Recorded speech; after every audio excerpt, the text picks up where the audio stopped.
Shalom, Hanavarniks. Welcome to Hanavar Messianic Ministries and our School of Biblical and Jewish Studies. We're studying the prophet Ezekiel. This is the 2022 edition. And we're in session 26. Session 26 begins in chapter 28, verse 1. So let's review where we were in previous sessions. First of all, we were reviewing the nations that surround Israel and the judgment God was going to bring on these nations: Ammon, Moab, Edom, Philistia, Tyre, Sidon, and Egypt. So last session we were dealing with the country of Tyre.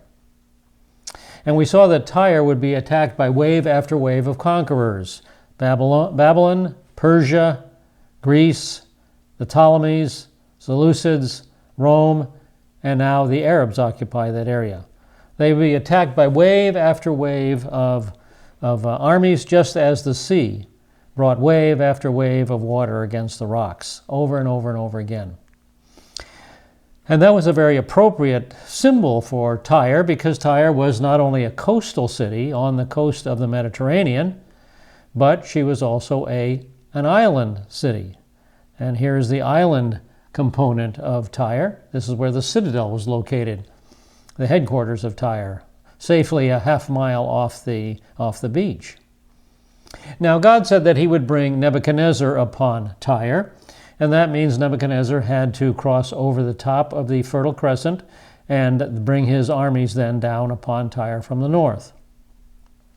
Now after Nebuchadnezzar attacked Tyre, it took him 13 years of siege before he conquered the coastal city. 13 years of siege. He was followed by the Persians. Now, Nebuchadnezzar could not conquer the island citadel. The Persians could not conquer the island citadel. And then along came the Greeks under Alexander the Great. And he had a novel idea. He said, let's take all the rubble from the coastal city and we'll make a bridge across that half mile over to the island of Tyre. So he built this causeway, and his troops came across the causeway and did conquer the island city of Tyre. But after wave after wave after wave of conquest, God eventually said Tyre would be no more, it would not be rebuilt. And yet we see here in this picture that modern Tyre very exists. And so how do you explain the fact that God says Tyre will never be rebuilt with the fact that there's a modern Tyre? Well, the conventional explanation goes this way, that this area is filled with archaeological ruins, and that nothing's been built on those ruins, and the city itself is pretty much gone because Alexander made a causeway out of it. So that's the fulfillment of the verse. I presented you with a better option later on in the class. We move then into chapter 27. In chapter 27, Tyre was compared to a beautiful, beautiful ship, a magnificent ship with the best rowers, the best pilots, the best businessmen, the best businessmen in the world, the best ship in the world, highest quality. And that was a nice symbol of Tyre because her fleet of ships plied the Mediterranean Sea. And they went all the way from Tyre clear down the Mediterranean to Tarsus, or the Tartessus in Spain. And this was one of their trading colonies. And they had trading colonies in between those 2 points. Now, many of the trading partners are listed in the chapter. The first one was Yavan. This is the Greeks. And Yavan, very clearly we know where that was located. We're not so sure where others were located. Tubal is thought to be in central Turkey. Meshech, another trading partner, is thought to be in western Turkey. Beit Togarma is thought to be in modern Armenia today. Now Dedan, down in the lower left corner. We don't know where Dedan was located, but from a description of its products, it's thought that probably a North African location would be good, some location on the African continent up against the Mediterranean coast. Syria was a trading partner with Tyre. She was just north of Tyre. Just south of Tyre is Judah and Israel. They were trading partners with Tyre, and they were also competitors to Tyre. Damascus was a very major city, a great city, located to the east of Tyre. Very important trading partner, I'm sure. Now, Vedon. We don't know where Vedon was located. Some think it was in the Arabian Peninsula, but we really don't know. The next trading partner is Yavan. Now, this is not the Yavan that's Greece. Again, we don't know where this Yavan was located. Again, some think it was in the Arabian Peninsula. Dedan. Now, this is not the Dedan in Africa. We know there was Arabic tribes in the Arabic Peninsula named Dedan. So this is probably an Arab tribe in the Arabic Peninsula. And then there's Arabia and Kedar. That's a reference to the tribes, the Bedouin tribes in the Arabian Peninsula. They came north with caravans to trade with Tyre, just as the others came from the north and from the east with their caravans to Tyre. Now, way down at the south end of the Arabian Peninsula, we know that Sheba and Ramah were located, and they would send their caravans up north to Tyre. Now, finally, we come to Mesopotamia, which is just a generic term for the peoples to the east of the Euphrates River. So I compared the good ship Tyre to the RMS Titanic. The Titanic was similar. It was new, it was big, it dominated the idea of a steamship. It was the most modern steamship of its day, and a lot of hype was made around the Titanic. And it left Europe. I think this is England. It pulled out of England with a great celebration, and then it headed across the Atlantic at high speed. It was doing great, but everything that made it great, all its workmanship, all its modern accessories, everything that was good about it, could not keep it from sinking. She hit that iceberg, and down went the RMS Titanic. And the same was true with the great ship Tyre, the GS Tyre, the great ship Tyre. Nothing, all her advantages, all her power, all her wealth could not keep her afloat. And eventually down she went, and those associated with her had to dive into the lifeboats and abandon ship. And in doing so, they lamented highly. Well, then we move from chapter 27, verses 1 to 33 in the near future, and we jump to the tribulation period in verses 34 through 36, and that provided the explanation for the permanent destruction of Tyre. Tyre exists today, so this means that her final and permanent destruction has to lie somewhere off in the future. So I suggest to you that it'll happen in the tribulation period. So that brings us to the new material. We've looked at the city of Tyre, the business of Tyre, and now we come to focus on an individual, the prince of Tyre, in chapter 28, verses 1 through 10. So we begin with verse 1 and our new formula, this formula allowing Ezekiel to speak. The word of the Lord came again to me, saying. So we have a new revelation, a new topic. And the sin of the prince of Tyre is the sin of pride. He is the addressee in verse 2. Son of man, say to the leader of Tyre, thus says the Lord God. Say to the leader or the prince of Tyre. Now, the leader or prince of Tyre would normally be addressed as the king. But God specifically tells Ezekiel to give him this lesser title, this lower title. So he doesn't call him Melech, king, he calls him Nagid, prince or leader. Now, why? This is because God wants to distinguish the prince of Tyre from the king of Tyre. The king of Tyre will show up in verses 11 through 19. And the king of Tyre is the real power behind Tyre's throne. The real power lies with an invisible being, not with a human being. Well, the current prince of Tyre, the human being that's in charge of Tyre at this point, is Ethbaal. And so we move from the tribulation period in chapter 27 to chapter 28, verses 1 through 10, and we're in the near future because the destruction of Tyre will come in the near future. Now, Ethbaal committed the sin of self-deification, verse 2. Because your heart is lifted up and you have said, I am a god, I sit in the seat of gods, in the heart of the seas. Yet you are a man and not God, although you make your heart like the heart of God. Okay, because your heart is lifted up, the root cause here is pride. The result of pride was a claim to deity, and that was not only a claim to deity, but it was a claim to divine authority. So he thought a lot of himself. Now, it's his kingdom, his throne, is described as in the midst of the seas. This is a description of Tyre's island fortress. It was in the midst of the sea, a half-mile off the coast in the Mediterranean. And this is also a reference to the sea lanes that made Tyre and gave its rulers great authority, because the ships of Tyre, the fleets of Tyre, traversed the entire Mediterranean Sea. And they established colonies, and all those little black dots you see there are the colonies they established, some 56 colonies that gave Tyre its wealth and power.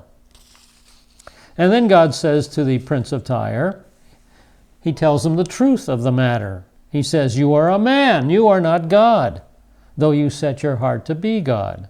Well, a lot of people, even today, act like Ethbaal and proclaim themselves to be God or want to be God. For example, I once went to this website called goddirect.org. Here's what I read.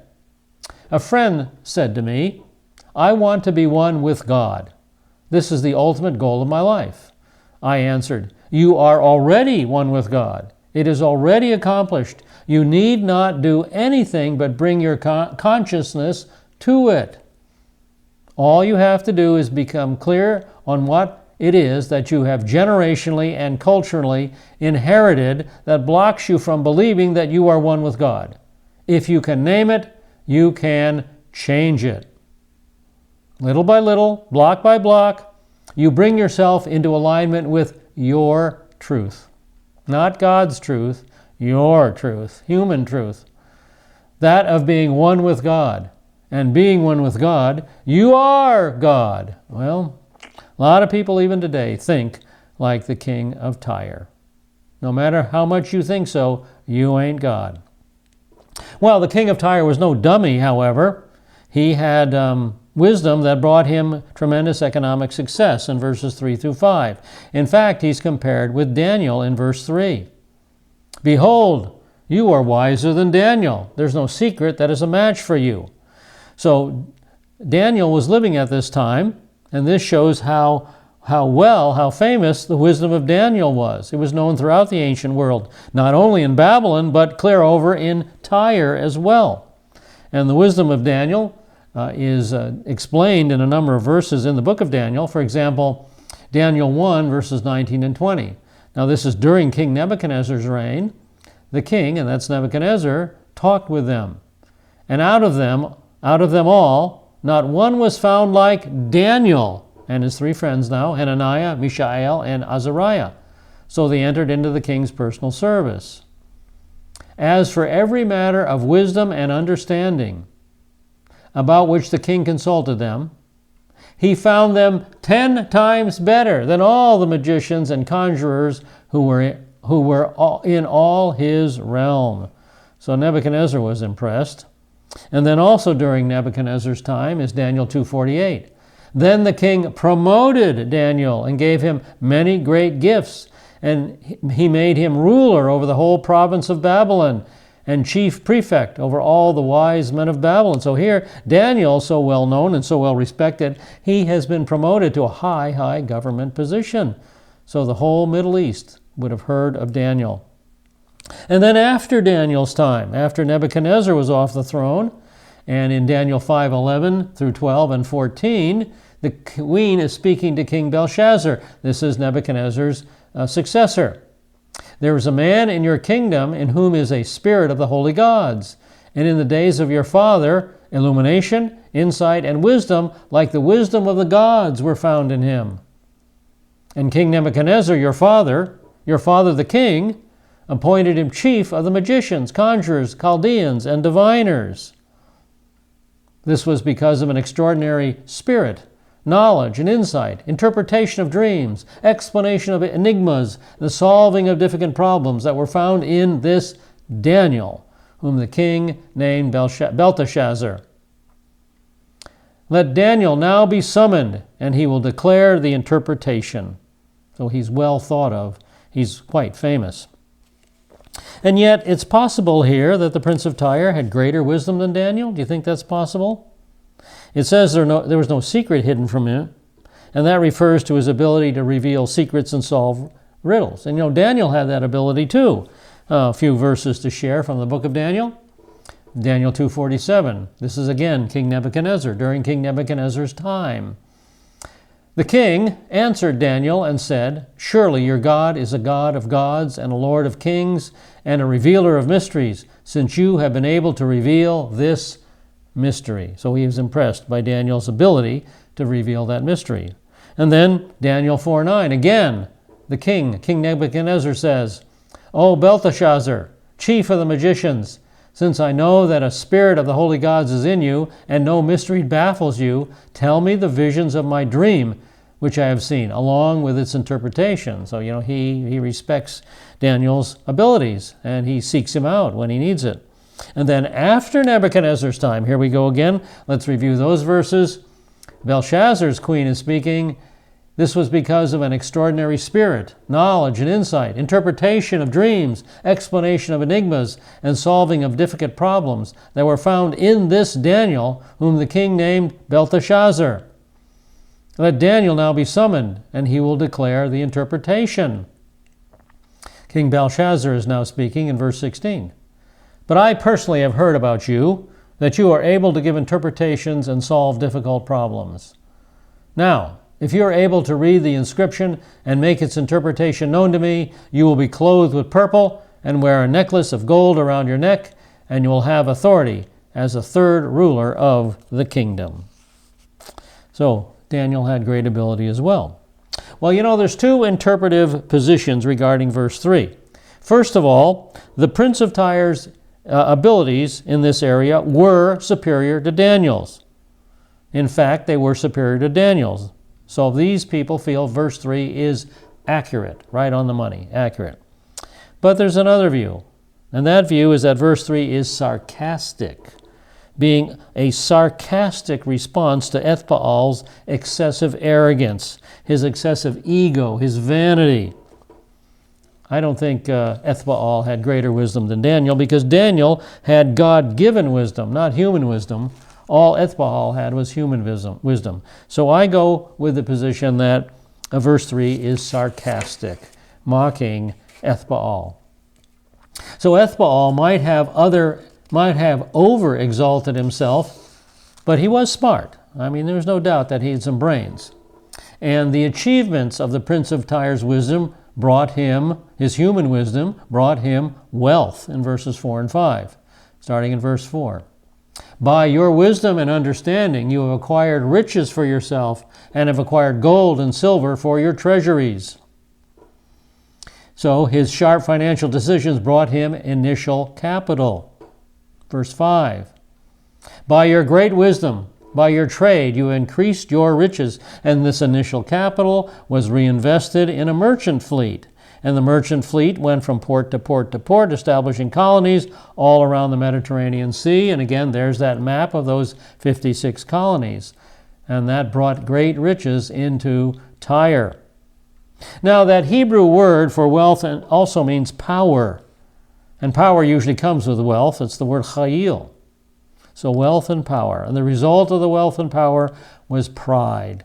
Verse 5. "And your heart was lifted up because of your riches." Because of your riches and all that came with it. And this in turn led to the self-deification in verse 2. And so the punishment of the prince of Tyre is laid out in verses 6 through 10. Now this is a Gentile. So this punishment is not based on the Mosaic law. It's based on general revelation. General revelation that is revealed to us in Romans. Rabbi Shaul reveals this to us in Romans 1:18 through 23. Now this is the punishment resulting from general revelation. This is what Ethbaal is under. For the wrath of God is revealed from heaven against all ungodliness and unrighteousness of men who suppress the truth in unrighteousness. And that's exactly what Ethbaal did. He was living a lie. He was living a lie. Now, here's the content of God's general revelation. Because that which is known about God is evident within them, for God made it evident to them. So mankind knows about God. Ethbaal is responsible to know about God. For since the creation of the world, his invisible attributes, his eternal power and divine nature have been clearly seen, being understood through what has been made, so they are without excuse. So Ethbaal was without excuse when he thought he was equal with the true and living God. There's only one true and living God. It ain't Ethbaal. And so he is without excuse because he had general revelation. Now, here's man's responsibility in regard to general revelation. For even though they knew God, even though Ethbaal knew God, Ethbaal did not honor him as God or give thanks. You know, that's all God asks of us. Just respect me and give thanks. Just respect me and give thanks. That's all he asks. He's not a difficult father to love, that's for sure. So that's our responsibility. Ethbaal did not do this. And what was man's actual response? Ethbaal's actual response. But they became futile in their speculations, and their foolish heart was darkened. Professing to be wise, and Ethbaal thought he was the top of the world there, they became fools. That's what he really was. And exchanged the glory of the incorruptible God for an image in the form of corruptible man. He worshipped himself, and of birds and four-footed animals and crawling creatures. So that's the sin. That's the sin, based on general revelation. So the cause is in verse 6 again. Therefore, thus says the Lord God, because you have made your heart like the heart of God. There it is, self-deification by a Gentile. Now, the prince of Tyre was very different from Daniel. Daniel glorified God. Ethbaal glorified himself. A world of difference between those two men. And so the destruction of Tyre is outlined for us in verse 7. Therefore, behold, I will bring strangers upon you, the most ruthless of the nations, and they will draw their swords against the beauty of your wisdom and defile your splendor. So here the Babylonians are described. They're strangers. They're from way to the east, over the Fertile Crescent. They're strangers and they're ruthless. That's a good description of the Babylonians. Ezekiel and Habakkuk describe them in a similar manner in their works. Ezekiel 30:11, the ruthless of nations. They are the most ruthless of nations. Ezekiel 30:11. Ezekiel 31:12, they're tyrants of the nations. Ezekiel 32:2, also tyrants of the nations. And then Habakkuk's opinion, they're fierce and impetuous. And all these are specific references to Babylon. So the result is the destruction of the coastal city, not the island city at this point. That will be destroyed later by Alexander the Great. So God says that they will draw their swords against the beauty of your wisdom. Ethbaal's wisdom will not be able to save his city. He was a smart guy. He was sharp. He was able to hold off Nebuchadnezzar for 13 years. But as God said, they shall defile your brightness. Eventually, Tyre's glory sunk into the sea. And then the death of the prince of Tyre is mentioned in verses 8 through 10. Specifically, his death in verse 8. They will bring you down to the pit. You will die the death of those who are slain in the heart of the seas. So the pit there is Sheol, the place of the dead. And that word death there is an intensive plural, so it signifies a violent death. So in the heart of the seas, he will violently die at the very place of his pride of power. He will die on the island city of Tyre, where his throne was located. And then God taunts Ethbaal in verse 9. Will you still say, I am a god, in the presence of your slayer, though you are man and no God, in the hands of those who wound you? So, will you still say that I'm a god when you're standing face to face with a guy who has a sword to your throat? The answer is no, you're not going to be doing that. You're going to be cringing with fear. You're going to be begging for your life. But his death, Ethbaal's death, will prove that he's a man and that he's not God. He'll die at the hand of the person who dishonors and humiliates him. The nature of his execution is in verse 10. You will die the death of the uncircumcised by the hand of strangers, for I have spoken, declares the Lord God. So this is a description of the most disgraceful death possible. And the guarantee, I have spoken, declares the Lord God. So that's what happened to Ethbaal. All right, now we get to verse 11, and our attention is focused on the king of Tyre from verse 11 through 19. So we begin in verse 11 with our transition statement. Again, the word of the Lord came to me, saying, so we have a new subject here. The new subject is the king of Tyre. And now we're going to change time frames. We were in the near future dealing with Ethbaal's upcoming death, but now we jump all the way back to the distant past, all the way back to the creation of the angels, which this is going way back in time, before the earth was even created. Now, verses 1 through 10 addressed a human king with the lesser title of prince. He was the leader of Tyre from a human perspective. But from God's perspective, there was a higher king. And so verses 9 through 11 are addressed to Satan, to Satan, who is the real king of Tyre. And the fact that there's an invisible king over the nations of the world is supported in the Brit Hadashah, the New Testament.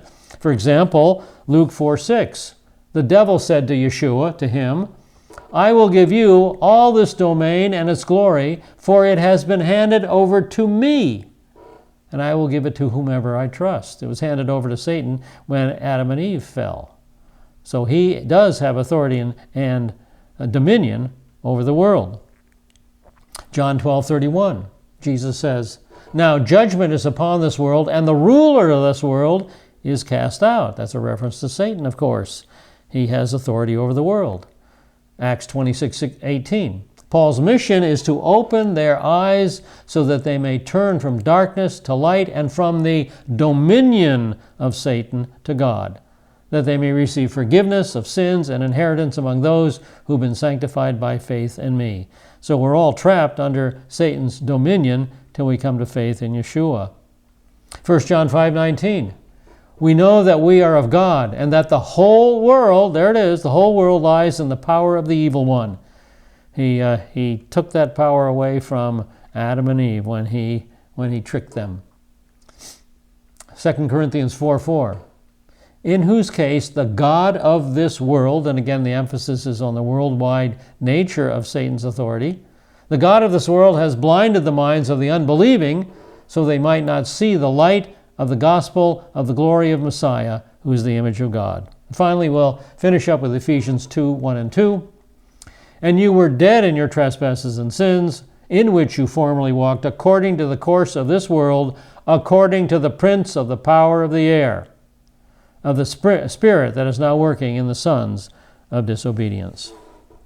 So Satan is very much alive and very much influential in this world of ours. Now, additional evidence for this change of object is the terminology going from prince to king. Ezekiel moves from a lesser title to a greater title, from Nagid to Melech, And the description that comes is beyond that of a mere man. This description cannot be that of Ethbaal. And this individual had a position with God that no man has ever attained. And finally, this individual was at first perfect and then sinned through pride. And the devil's pride and self-deification is revealed to us in Isaiah 14. Isaiah 14:13 and 14. This is the 5 I wills of Satan. But you said in your heart, and notice it's in your heart. That's where sin begins. It begins in our hearts, inside us. You said in your heart, I will ascend to heaven. I will raise my throne above the stars of God. And I will sit on the mount of the assembly in the recesses of the north. I will ascend above the heights of the clouds. I will make myself like the Most High. So, Satan's arrogance led to self-deification, just like Ethbaal's did. Now, Ethbaal was never sinless and perfect, and so he can't possibly be this individual. But the prince of Tyre, Ethbaal, followed the same pattern as his predecessor, the king of Tyre. And this is the reason why the prince of Tyre is chosen to be the example. He's following the same route, the same path. He's walking in the same way as his father. And now God shares with us a lamentation. Son of man, take up a lamentation over the king of Tyre and say to him, thus says the Lord God. So God laments the fall of Satan. The judgment of Satan was not a pleasurable thing for God to do. This is a funeral song, a dirge. Now God's attitude toward judgment is brought out in Ezekiel 33:11. Say to them, as I live, declares the Lord God, I take no pleasure in the death of the wicked, but rather that the wicked turn from his way and live. Turn back from your evil ways. Why then will you die, O house of Israel? So God doesn't like judgment, but he has to judge because he's a righteous ruler. And evil and unrighteousness have to be disciplined and have to be taken care of and have to be removed. And so God, as a good judge, does the right thing, even though he doesn't like it. He judges sin. Now we come to a description and position of the king in verses 12 through 15. First of all, we get a glimpse of his wisdom and beauty, starting in verse 12. You had the seal of perfection, full of wisdom and perfect in beauty. Now the point here, the idea here is to fill up or totally complete a pattern, to follow a blueprint, and to make something just like the blueprint says it should be made. So first of all, Satan was perfect in physical form. There was a physical blueprint that God had put together, and so Satan, when he was created, physically filled up, he had physical perfection. He filled up that physical blueprint that God had for him. Second, he was full of wisdom. God had an intellectual blueprint in mind when he created Satan, and so Satan was the wisest of all created beings. Next, he was perfect in beauty. God had a beauty blueprint drawn for Satan. And the result, he was the most beautiful of all created beings. So he was physically and mentally the best of all created beings. Now, his description cannot be a description of Ethbaal. No way Ethbaal can fit that description. Now, Satan has a number of abodes, a number of places where we find him in position. And the first abode was near the throne of God. Now, if you'd like to look into this deeper, I would recommend you pick up the Messianic Bible Study, The Six Abodes of Satan, MBS 001, from Dr. Fruchtenbaum. And this will go through the six abodes of Satan. Just to quickly run through what's going to be presented in that manuscript. First of all, the first abodes were in the past. Number one was the throne of God, here in Ezekiel 28. And number two, the earth before the fall, here again in Ezekiel 28.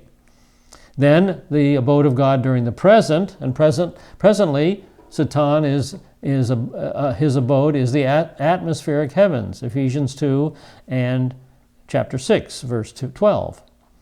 The future abode of Satan is number 4, the earth in Revelation 12. Then he's cast down to the abyss in Revelation 20. And finally, he's cast into the lake of fire in Revelation 20. So these are the 6 dwelling places of Satan during his career.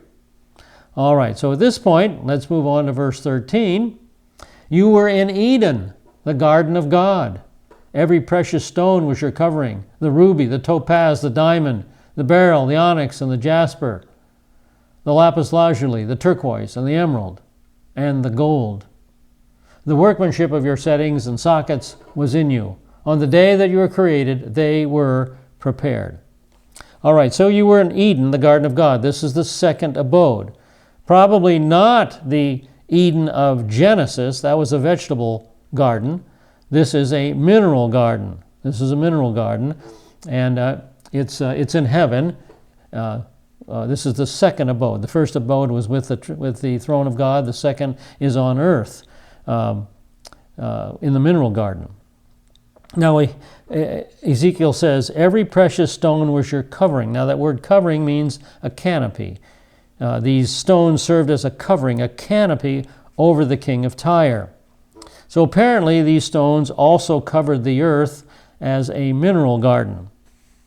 So these stones seem to have a double purpose, covering the king of Tyre as a canopy in verse 13, and now as we get into verse 14, covering the earth in Genesis 1:1, so that the king of Tyre walked up and down in the midst of the stones of fire. We'll get to verse 14 in just a second.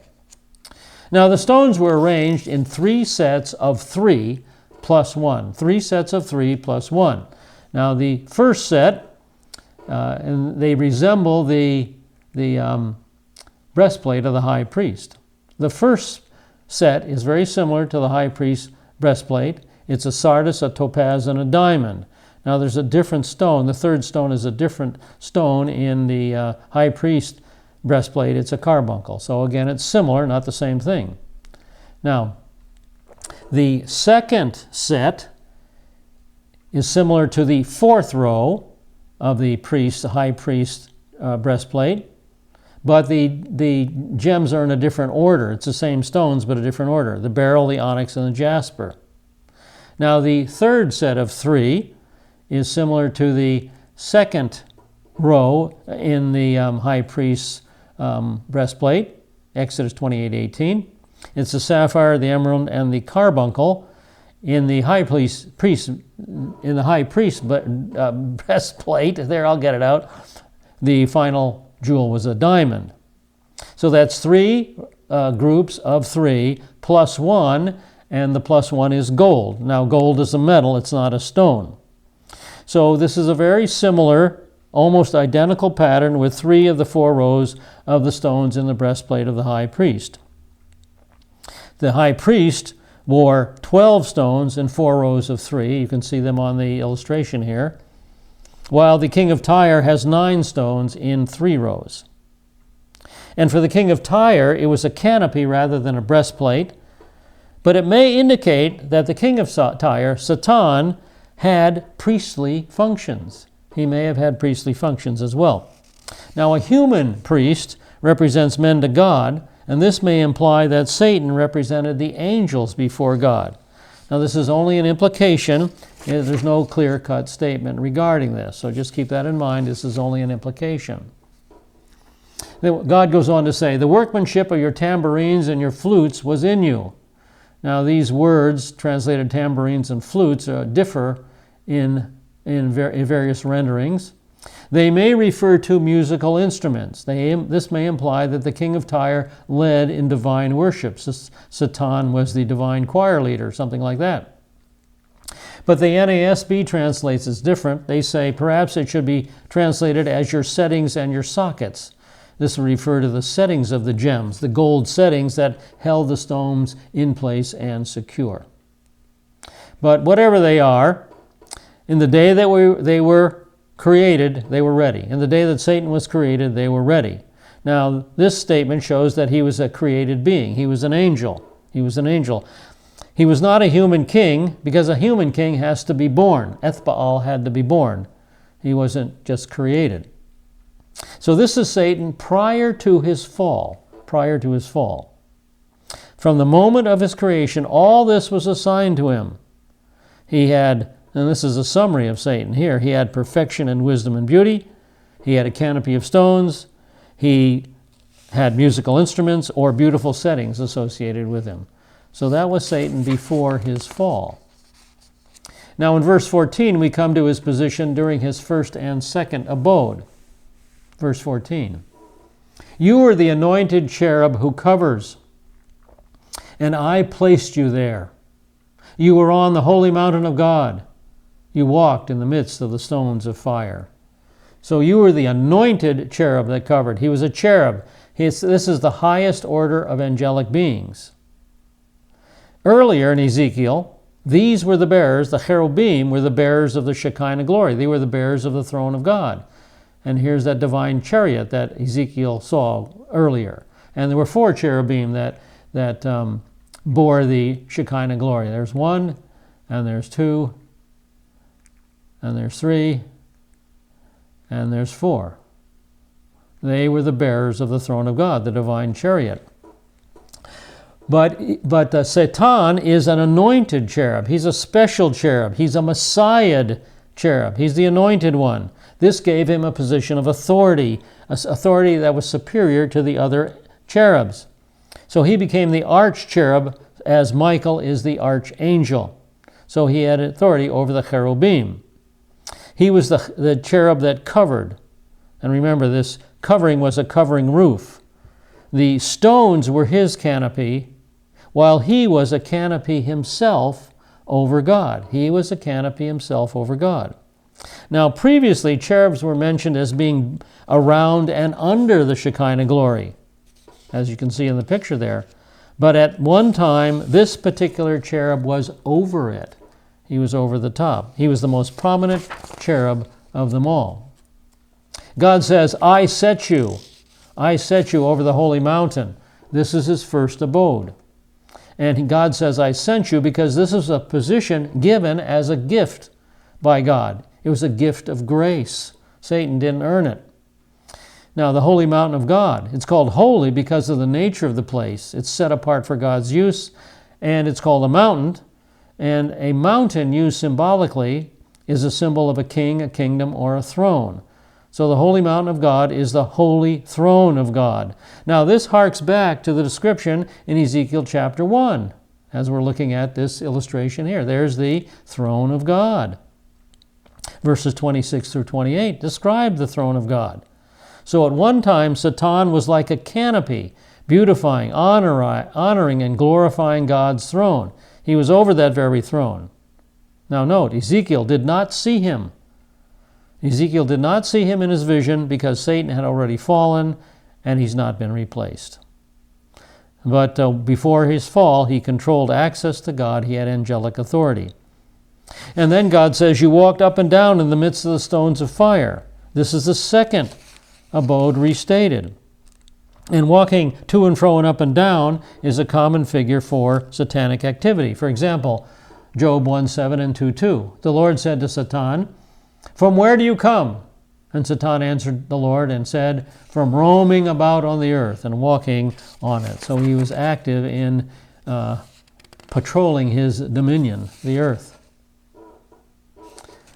Now, this concept of walking about typifies the activity of angels in general. For example, Zechariah 1:11. So they answered the angel of the Lord who was standing among the myrtle trees and said, we have patrolled the earth, and behold, all the earth is peaceful and quiet. So these angels were active. And then in Zechariah 6:7, when the strong ones went out, they were eager to go to patrol the earth. And he said, go, patrol the earth. And they patrolled the earth. So same idea. They were active. These angels were active in their mission of overseeing the earth. And there's a New Testament example in John chapter 1:51. He said to him, truly, truly, I say to you, you will see the heavens opened and the angels of God ascending and descending on the Son of Man. So here we see that angels seem to be in constant motion. They're very active. Now, he walks about in the midst of the stones of fire. Now, quite possibly, this is the original earth in Genesis 1:11, and that's his second abode. But a discussion of this particular subject belongs to a study of Genesis, so we won't go any further with this idea. Instead, we'll move on to verse 15, which deals with Satan's perfection. You were blameless in your ways from the day you were created until unrighteousness was found in you. You were perfect in all your ways. The word perfect there is the word tamim. The word tamim means without any flaws. He was created without any flaws. So his actions were as perfect as his being. He had a physical frame, and mental abilities and actions were all consistent. They were all perfect, everything. And that was from the day they were created.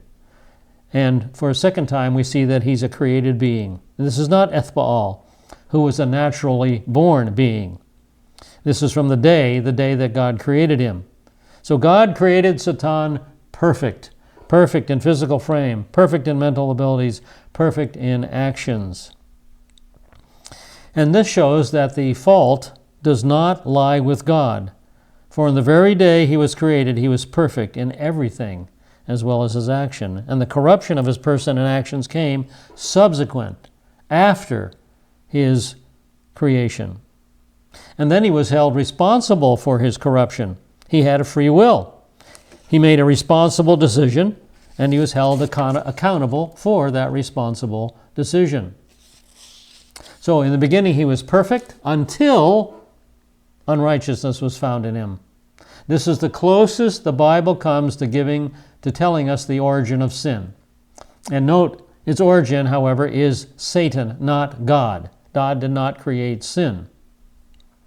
So perfection was found in him until, subsequent, after the creation, subsequent to his exhibiting and showing perfection of person by his perfection of deeds.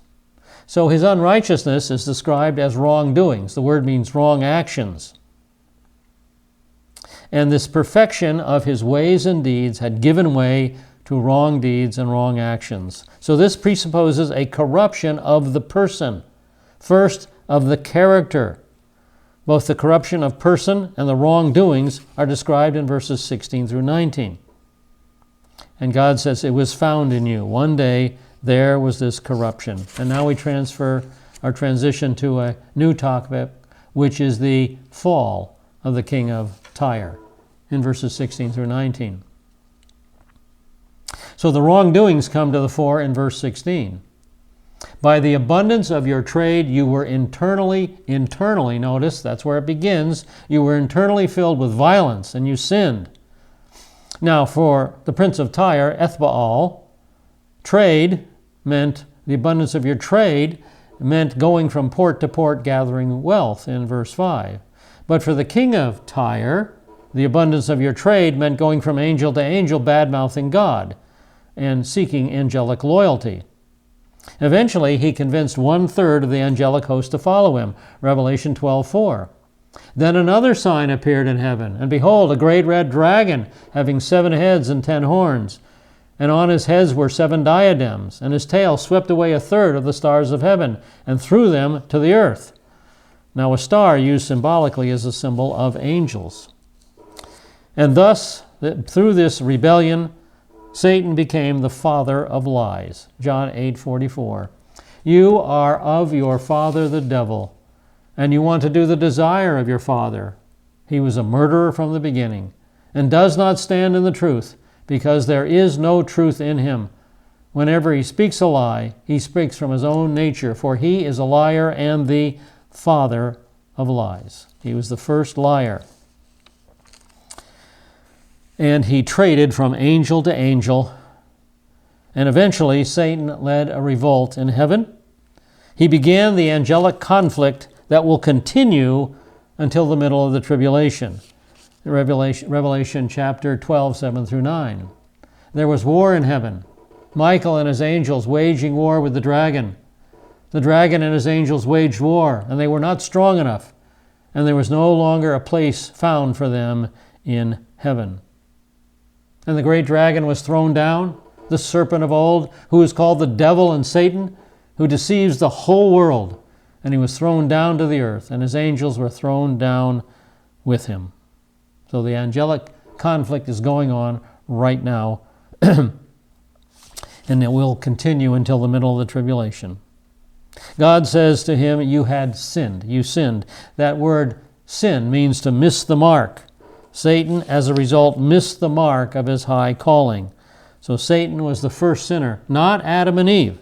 Adam and Eve were the first of humanity to sin.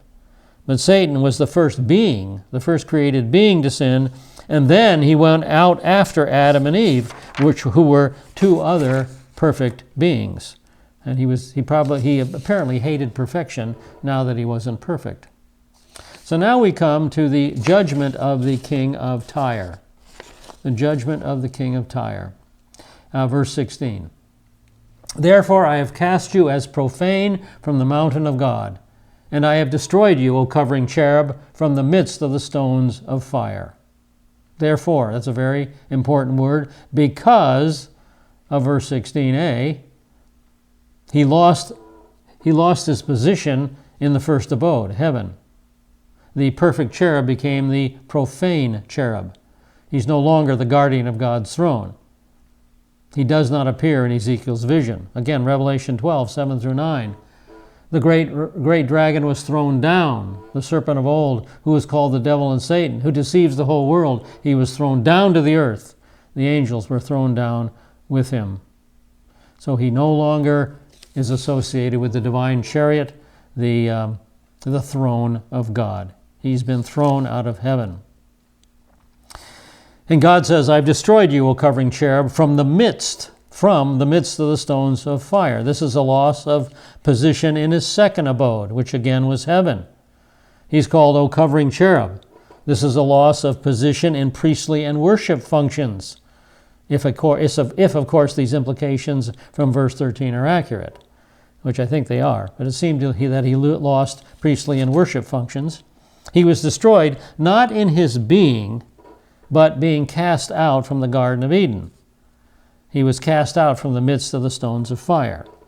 Now, Satan is not annihilated. Rather, he is destroyed by expulsion.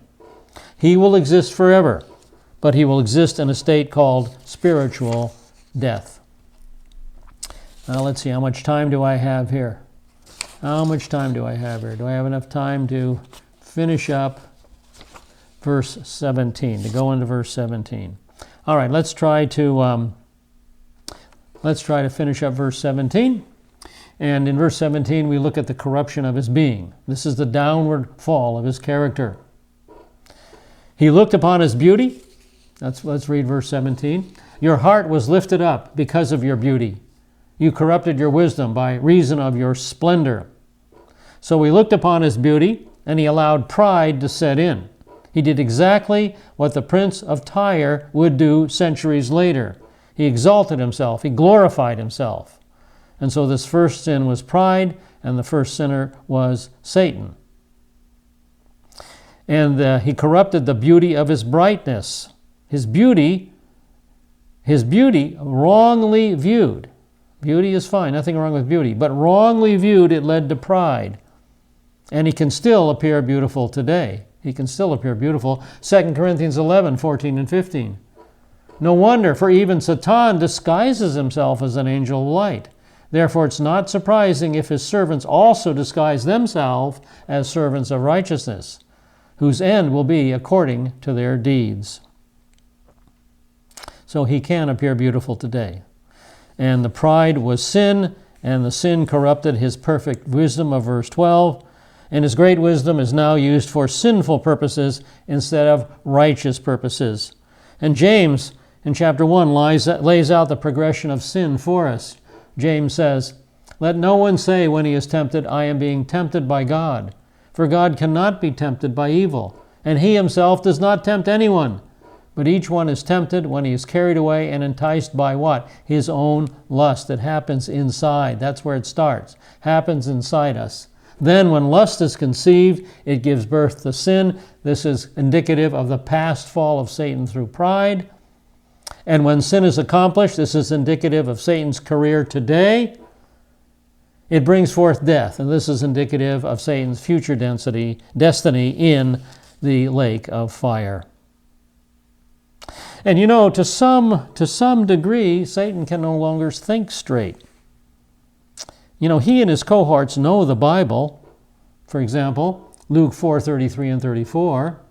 In the synagogue there was a man possessed by the spirit of an unclean demon. And he cried out with a loud voice, let us alone. What business do we have with each other, Jesus of Nazareth? Have you come to destroy us? I know who you are, the Holy One of God. He knows who Yeshua is. He's not in the dark. Mark 1:34. And he, Yeshua, healed many who were ill with various diseases and cast out many demons.